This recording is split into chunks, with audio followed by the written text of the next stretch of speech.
मुझे समझ नहीं आ रहा कि आखिर इंडियन फैंस जो हैं उनको समझ क्यों नहीं आ रही बात, वो इतने इमोशनल क्यों हो जा रहे हैं। ये बात कही है मुंबई इंडियंस के हेड कोच मार्क बाउचर ने, जब उनसे सवाल किया गया हार्दिक पांड्या की कप्तानी को लेकर के, जब उनसे पूछा गया रोहित शर्मा के फ्यूचर को लेकर के आईपीएल में, तो उन्होंने एक बड़ी बात कह दी। उन्होंने कहा कि हार्दिक पांड्या का कप्तान बनाना ये एक क्रिकेटिंग डिसीजन था, इसके बारे में फुल प्लान थे हम, और हमें पता था कब ट्रेड विंडो खुल रहा है, हमने उसके हिसाब से ट्रेडिंग करी थी उनकी, और उनको हम लेकर के इसीलिए आए थे क्योंकि उन्हें कप्तान बनाना था। ये एक ट्रांजिशन फेज है और मुझे समझ नहीं आ रहा है आखिर जो इंडियन फैंस हैं उन्हें ये बात समझ क्यों नहीं आ रही। जो इंडियन फैंस हैं वो इतने इमोशनल क्यों हो जा रहे हैं। रोहित शर्मा को आप बतौर प्लेयर देख लो, रोहित शर्मा को आप बतौर प्लेयर एक्सेप्ट करो, वो आएंगे, वो काफी सारे रन बनाएंगे, हम उम्मीद करते हैं कि उनको भी बहुत मजा आएगा इस ट्रांजिशन फेज में। तो मार्क बाउचर साहब, आपको एक बात बता दूं कि यहां पर कप्तान बदलना प्रॉब्लम नहीं थी। यहां पर जो लोग आपने देखे बड़ी तादाद में अनफॉलो कर रहे थे मुंबई इंडियंस को, इसका रीजन ये नहीं बस था कि आपने कप्तान बदल दिया। हाँ, एक रीजन ये जरूर था, लेकिन इसका एक बड़ा रीजन ये था कि आपने उस कप्तान को इज्जत नहीं दी। देखिए, कप्तान तो सीएसके का ही बदला था, धोनी ने अपनी कप्तानी दे दी थी आपको जडेजा को, कप्तान वहां भी बदला था। क्या आपने वहां बैकलैश देखा था? नहीं देखा था।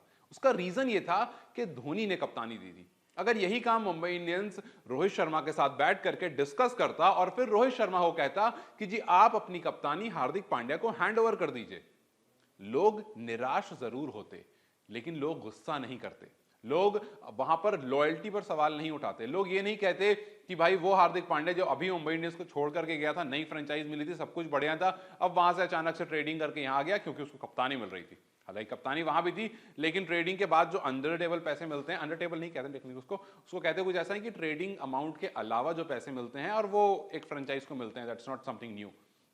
वहां पर पैसे की बात हो रही थी, तो अमाउंट सेम, कप्तानी मिल रही थी, फिर भी उनको चेंज कर दिया गया। लेकिन परेशानी यहां पर थी कि आपने उस पूरे लूप में रोहित शर्मा को नहीं रखा। आपने रोहित शर्मा जो इज्जत डिजर्व करते हैं वो उनको नहीं दी। अगर यही काम आप रोहित शर्मा से करवा देते तो लोग इतना परेशान नहीं होते, इतना निराश नहीं होते। सिंपल सी चीज थी, आपको रोहित शर्मा से डिस्कस करना था और रोहित शर्मा को खुद कहीं इंटरव्यू में, कहीं ट्वीट्स पर या कहीं पर भी इंस्टाग्राम स्टोरी, किसी भी तरह से यह बात कन्वे कर देनी थी कि जी अब जो कप्तान है वो हार्दिक पांड्या है। और हमें ये बात बखूबी पता है कि ये बात कन्वे नहीं की गई थी और इस वजह से जो आपके अंदर के लोग हैं वो भी निराश थे। इस वजह से बुमराह भी निराश थे। बुमराह की एक स्टोरी थी कि silence is sometimes the best answer. इसी वजह से आपको सूर्य कुमार यादव भी निराश थे क्योंकि उन्होंने भी एक दिल टूटने वाली स्टोरी लगाई थी।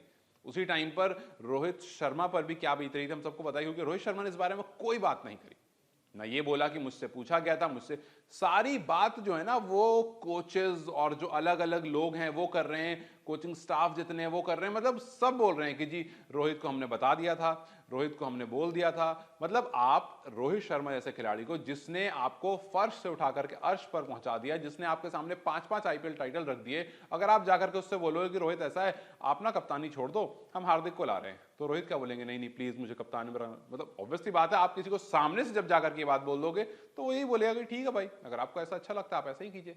आपने रोहित शर्मा को लूप में नहीं रखा, चाहे तो आपको उनको कन्विंस करना था और फिर उसके बाद उनसे ही ये बात बोलवा देते अगर आप, कम से कम। तो ये जो बैकलैश आपने देखा ये देखने को नहीं मिलता। तो मार्क बाउचर साहब, आपको बस यही कहूंगा कि इंडियन फैंस जो है ना उनको समझ सब आ रहा है और वो निराश बस यूं ही नहीं है। सबको पता है कि ये ट्रांजिशन फेज है, ये क्रिकेटिंग डिसीजन है, ये बात सबको पता है, कोई नई बात नहीं है। बात सिर्फ इतनी सी थी कि आपने रोहित शर्मा को वो डिजर्विंग इज्जत, जो डिजायर्ड इज्जत है वो नहीं दी और इस वजह से लोग जो हैं वो निराश हो रहे थे। कोई बेवकूफ नहीं है कि यूं ही निराश होकर के बैठे थे। तो आई होप के if this message somewhere conveys to Mark Boucher, then good enough. If not, then at least आप अपने एंड से इस वीडियोस को थोड़ा शेयर कर दीजिए, so that at least Mumbai Indians के कहीं कुछ लोगों तक पहुंच जाए, सो दैट वो समझ जाए कि निराश होने का एक्चुअल रीजन क्या था। रीजन सिर्फ ये नहीं था कि आपने कप्तान बदल दिया। कप्तान हर टीम में बदलते हैं और विराट कोहली ने भी कप्तानी छोड़ी थी, कोई निराश नहीं हुआ था।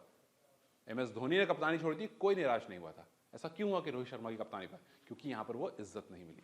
तो चलिए खैर, जाते जाते बस मैंने सोचा कि ये बात आपको, आपके साथ शेयर करूं, आपके साथ कन्वे करूं और जानूं कि आपका इस पूरी खबर पर क्या राय है। जो भी आपको लगता है कमेंट सेक्शन में जरूर लिखें। इस वीडियो को लाइक और शेयर जरूर करें और जाते जाते चैनल को सब्सक्राइब करते जाएं।